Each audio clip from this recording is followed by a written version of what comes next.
Ever heard of a cat, right? A cat trekking 800 miles. Wow. 800, that's like, what, walking from here to, I don't even know. Across several state lines, probably. Exactly. And that's what we're diving into today, this unbelievable story of Rainbow, the cat who basically pulled off a cross-country marathon from Yellowstone National Park. All the way back to California. Homeward Bound Feline Edition.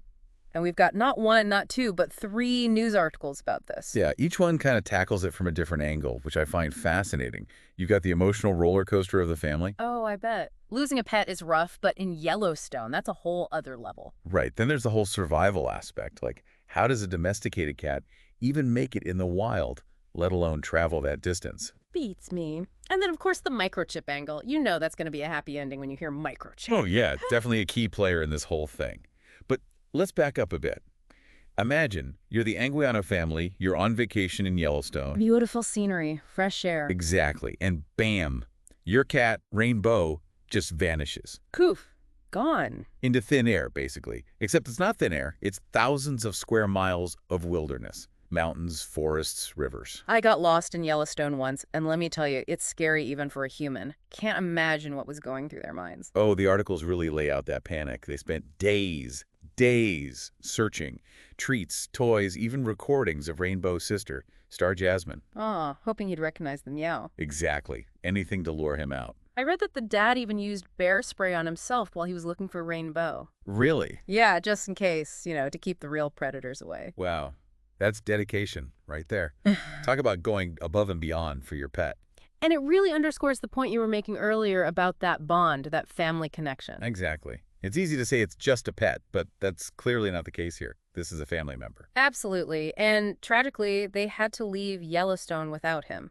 Can't even imagine. Suzanne, Rainbow's mom, described it on Facebook as feeling like she was abandoning him. Oh, that's heartbreaking. She said it was too traumatic to even talk about at first. I get that. That feeling of guilt on top of everything else, just awful. They had to drive all the way back to California, Yeah, right? can you imagine? With that just hanging over Yeah, her. heavy, right. Like a piece of your family is missing. Mhm. And then not knowing. And for 2 months, that's what it was. Silence. 2 months in Yellowstone, how does a cat even survive that? That's what I keep coming back to. It's not like he's got a little backpack with supplies and a compass. Right, he's a house cat, used to kibble and cuddles. Mm-hmm. Suddenly he's got to be a mini mountain lion or something, hunting, foraging. Dodging bears. Didn't you say there were bears? Oh yeah, Yellowstone's got its fair share. Wolves, coyotes. It's a whole different world out there. So what, do we think he just tapped into some primal instinct, like flipped a switch and became a wilderness expert? Maybe, in a way. Animals can be incredibly adaptable when they need to be. Plus, who knows, maybe he picked up some tricks from watching the local wildlife. You're saying he was taking notes from the squirrels? Hey, you never know. Yeah. But honestly, a big part of it probably was instinct. That drive to survive, to find food and shelter, avoid danger. It's hardwired into them. And maybe, just maybe, a little homing beacon in that furry little head of his, guiding him back to California. Speaking of which, Suzanne, Rainbow's mom, one of the articles mentioned that as they were leaving Yellowstone, heartbroken, Yeah. she saw a double rainbow. Really? And she took it as a sign of hope that maybe, just maybe, Rainbow would find his way back. I mean, I'd cling to anything in that situation, a double rainbow, a 4-leaf clover, whatever it takes. But 800 miles? Could he really navigate his way back? It's definitely pushing the limits of what we usually think cats are capable of. It's not like we can ask him how he did it. No feline travel diaries, unfortunately. More's of the pity. I'd read that book. Right. But there have been documented cases of animals traveling incredible distances to get back home.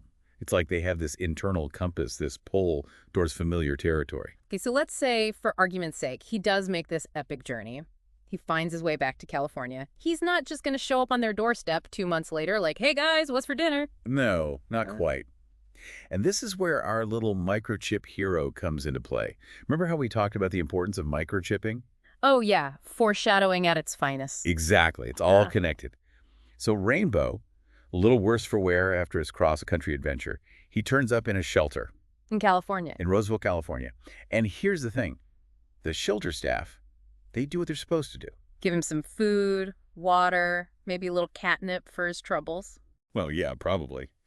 But crucially, they scan him for a microchip. It's like finding a needle in a haystack, but instead of a needle, it's a cat, and instead of a haystack, it's the entire state of California. Pretty much. And that tiny little chip, that's all it takes to connect the dots. Technology, huh? It's amazing when it works, but think about the Anguiano family. I mean, Oh, can you imagine getting that call? I'd be floored. After 2 months, they probably thought, well, That they'd never see him again. It's yeah, gotta be like the best, but also weirdest phone call ever. right. Hi, we have your cat. Yeah, the one you lost in another state months ago. Mind blown. Totally. Yeah. And the articles really capture that. The tears, the hugs, the sheer disbelief. We've said it before, but it's more than just a pet. Oh, absolutely. Family. But okay, here's something I gotta know. So while Rainbow was off on his little walkabout, the Anguianos, they adopted another cat. Yeah, Max. Max. Right, to keep their other cat company. Which, by the way, speaks volumes about them. Even while going through this whole ordeal, they opened their home to another animal. Big hearts, for sure. But talk about a homecoming. Rainbow's finally back from the wilderness. Tougher. Probably a little wiser. And he's got a new cat sibling to contend with. Did they get along? Do we know? The articles don't say, unfortunately. They leave that part a mystery. Oh, come on. That's like ending a book before the last chapter. Right. But it does make you wonder, how did that reunion go? Right. Did he miss Star Jasmine? Did he adjust to having Max around? And what about Rainbow himself? After all that, I mean, he couldn't have just gone back to being a regular house cat, could he? Right. Did he still try to sneak out? Did he Oh. stare longingly out the window at the birds? Did he teach Max how to survive in the wilderness? Okay, that last one might be a stretch. Maybe. But seriously, we often think about these happy reunions, and that's great, but there's a whole other side to it. The readjusting, the lasting impact of the experience. Yeah. Something to think about. It really is. Rainbow's story, it's amazing. It's heartwarming, it's kind of unbelievable, and it definitely makes you think twice about what animals are capable of. And it's a great reminder to microchip your pets, folks. Couldn't agree more. That little chip, it's a small thing that can make a world of difference. Just like Rainbow found his way back home, hopefully his story will inspire others to take that step and give their furry friends the same chance.